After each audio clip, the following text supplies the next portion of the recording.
गावाकडच्या प्रत्येक सणामध्ये ना जुन्या चाली, रूढी, परंपरा जपताना दिसतात बरं का.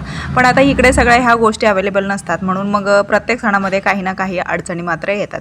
आता एकट्यानं मिळतं, एकट्यानं नाही मिळत आहे. आता इथेच बघा ना, मला तर वारुळाला जायचं होतं, पण आता वारुळ इतकं लांब होतं की किमान 1 किलोमीटर तरी लांब होतं. मग तेवढं जाणं मला शक्य नव्हतं. त्यासाठीच म्हटली चला आपणच खाऊया आणि आपणच बनवूया म्हटल्यासारखं असं काय सण आजचा आमचा होता. म्हटली चला आता आज काय पोरींना शाळेला सुट्टी नव्हती, मग त्यांचा सकाळी डबा वगैरे बनवून दिला, त्यांना पाठवून दिले आणि त्यानंतर सगळं झाडलोट सगळं काही स्वच्छ टापटीप केलं आणि आंघोळ करून किचनमध्ये आले आणि सगळ्यात पहिले डाळ घातले शिजायला आणि त्यानंतर देवपूजा करायला घेतली. देवपूजा करेपर्यंत डाळ शिजून निघाली 4-5 शिट्ट्यांमध्ये. लगेच पाणी वगैरे काढून घेतले आणि गूळ वगैरे चेचून टाकली शिजायला आणि दुसरीकडे आमटीला फोडणी टाकली. आता मी ना आज मस्त अशी छान खजूरवणी किंवा सागरवणी म्हणतात ना, तर दोन्ही मिक्समध्ये घातलेली होती.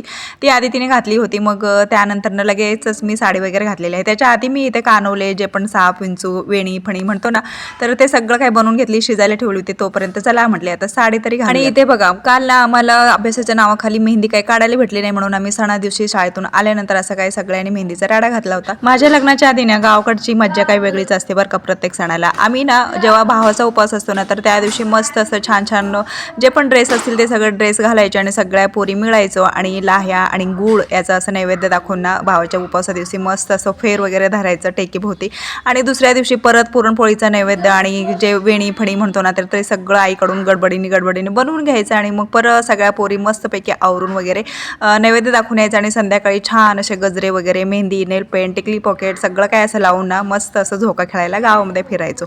तर ती वेगळीच मज्जा असायची आणि ह्याच सगळ्या गावकडच्या गोष्टी ना आताच्या शहरातल्या मुलांना काही मिळत नाही बरं का. खूप साऱ्या गोष्टी मी तर माझ्या लेकींमध्ये मिस करत असते त्या सगळ्या गोष्टी. बरं त्यानंतर पुरणपोळीचा स्वयंपाक झाल्यानंतर घरातच मी नागोबा नरसोबाची पूजा केली आणि चला मग इथेच व्हिडिओ एंड करते. भेटूयात मग, बाय.